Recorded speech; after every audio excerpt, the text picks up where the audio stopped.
नमस्कार मंडळी, आज आपण बनवणार आहोत झणझणीत मटकीची उसळ।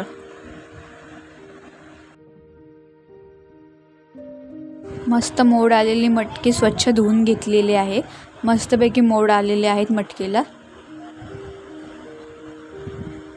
आता एका कढईत गरम पाणी करून चिमूटभर मीठ, चिमूटभर हळद टाकून मटकी उकळून घ्यायची आहे। व्यवस्थित मिक्स करून 15 ते 20 मिनिटे शिजवून घेतलेली आहे। अशा पद्धतीने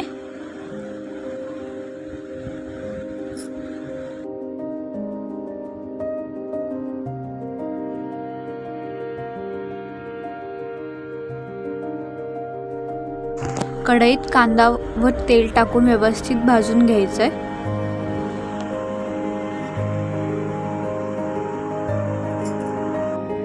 कांदा व्यवस्थित भाजलेला आहे। कांदा भाजून झाल्यानंतर कढीपत्ता,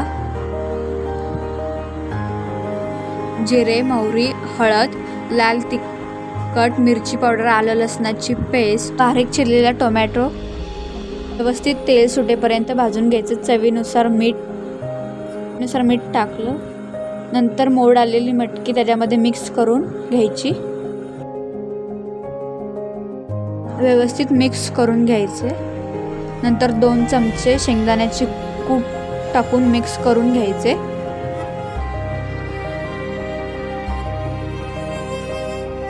दहा मिनिटे शिजवून घ्यायचे। रेडी आहे मटकीची झणझणीत उसळ। जर तुम्हाला हा व्हिडिओ आवडला असेल तर चॅनलला सबस्क्राईब आणि लाईक करायला विसरू नका।